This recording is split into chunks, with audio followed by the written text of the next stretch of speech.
The conflict between Russia and Ukraine has been ongoing since 2014, becoming one of the most significant geopolitical crises in recent years.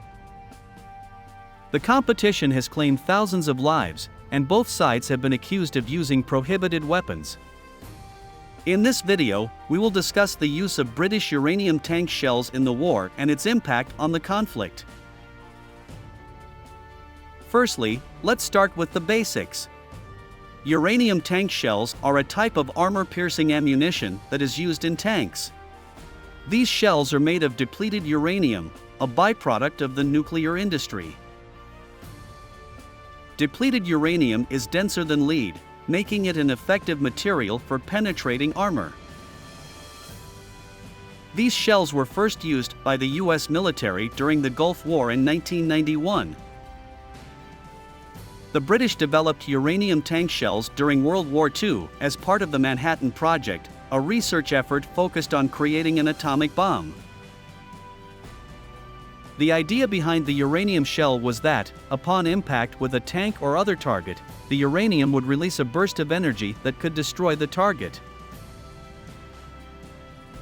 The first tests of the uranium tank shells were carried out in 1944, and they were used in combat later that year. These shells were used in the Battle of Normandy, where they were used to destroy German tanks and other targets. While historians still debate the effectiveness of these shells, it is clear that they played a role in the Allied victory. The development of the uranium tank shell was not an easy task. The British had to overcome many technical and logistical challenges to produce the shells.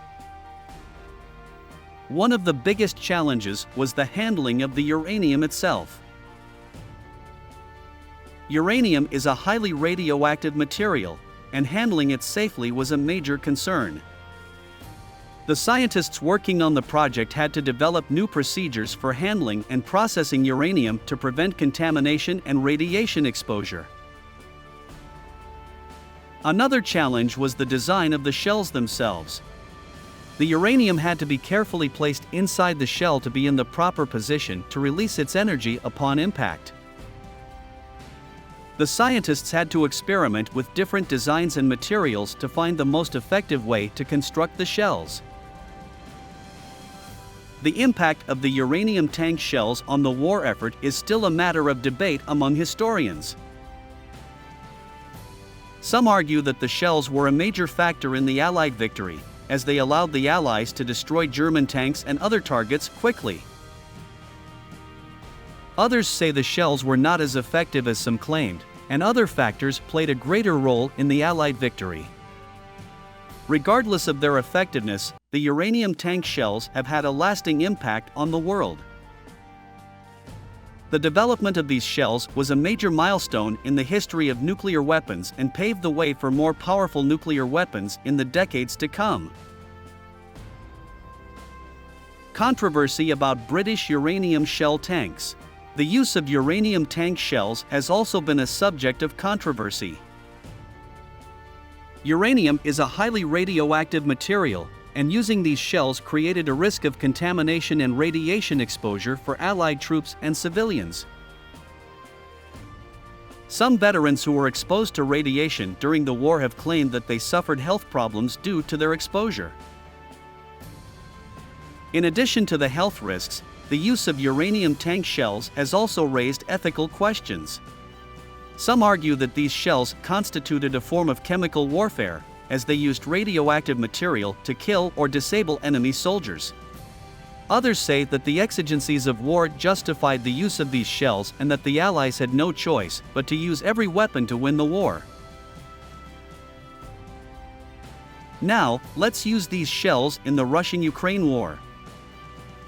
According to reports, the Ukrainian military has used British uranium tank shells against pro-Russian separatists in the conflict zone. These shells were allegedly used in the battles for the city of Donetsk, which is one of the main strongholds of the separatists. The use of uranium tank shells in the conflict has been controversial. The primary concern is that these shells contain depleted uranium, which is radioactive.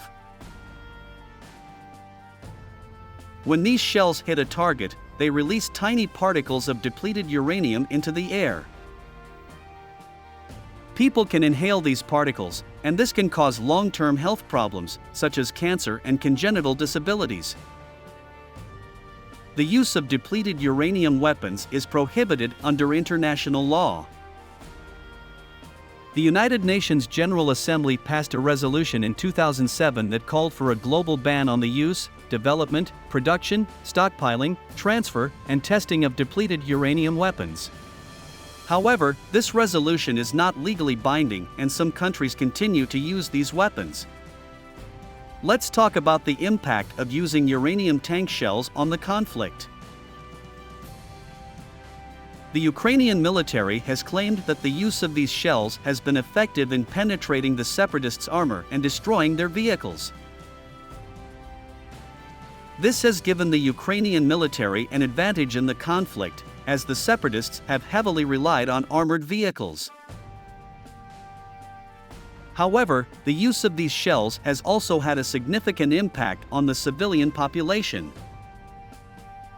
The city of Donetsk has been heavily bombed during the conflict, and the use of uranium tank shells has added to the damage. The release of depleted uranium particles into the air has increased the risk of long-term health problems for the local population.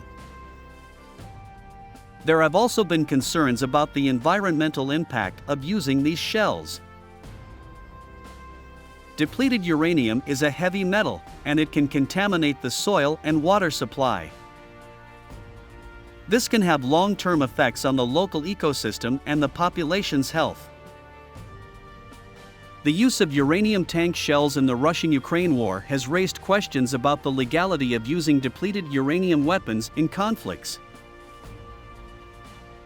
These weapons are banned under international law, but some countries continue to use them. The impact of these weapons on the civilian population and the environment is a cause for concern, and there is a need for greater regulation of their use. In conclusion, using British uranium tank shells in the Russian-Ukraine war has been controversial. These shells have been effective in penetrating armor and giving the Ukrainian military an advantage in the conflict.